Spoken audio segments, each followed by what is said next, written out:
C'est historique, pour la première fois depuis la création de la marque en 1941, on peut avoir une Jeep électrifiée. En effet, le Renegade et son cousin le Compass existent désormais en version hybride rechargeable.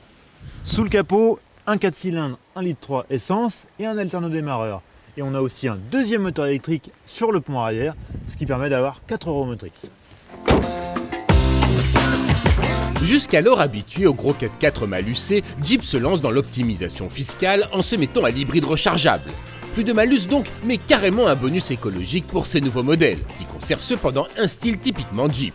Côté style, le Renegade, il n'évolue pas beaucoup, il garde son look de gentil baroudeur, particulièrement dans cette version assez militarisée avec ses peintures de guerre. Regardez ces belles étoiles sur le côté. Bon, il y a quand même quelques petits changements, notamment à l'arrière où on voit cette nouvelle trappe de recharge pour la batterie et puis des badges 44E justement pour traduire cette électrification.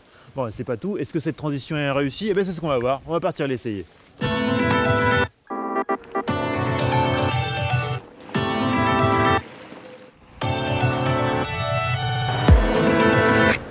Disponible avec des puissances de 190 ou 240 chevaux selon la finition, le Renegade 4xe embarque une batterie d'une capacité de 11,4 kWh.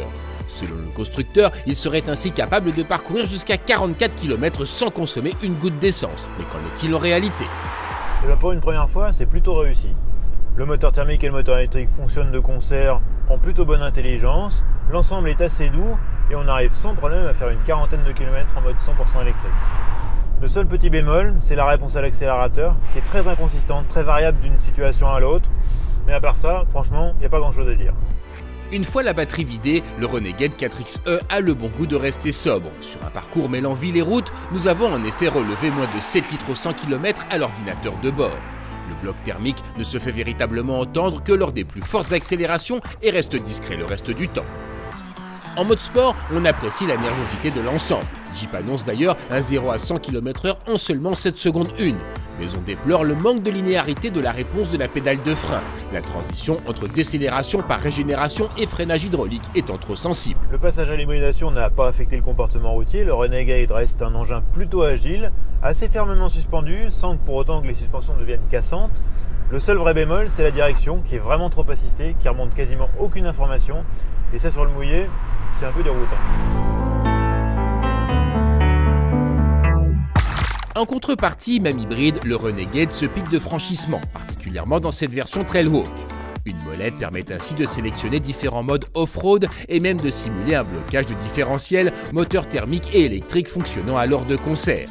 Pas de quoi faire de ce SUV citadin un vrai baroudeur, mais suffisamment rassurant pour s'aventurer dans la boue sans crainte de rester planté. Dans l'habitacle, pas grand chose ne change par rapport à un Renegade classique, si ce n'est l'instrumentation adaptée à la motorisation hybride. La finition apparaît plutôt soignée et l'équipement est sans lacune, ce qui est bien normal à ce prix. Le groupe Fiat Chrysler n'ayant guère d'expérience en matière d'électrification, on attendait ses premiers modèles hybrides rechargeables au tournant. En préservant l'agrément et les performances tout en offrant une belle autonomie électrique, le Jeep Renegade 4xe fait taire les sceptiques. Des accélérateurs et freins plus faciles à doser, une direction plus transparente et le tableau serait même parfait. Joli coup d'essai.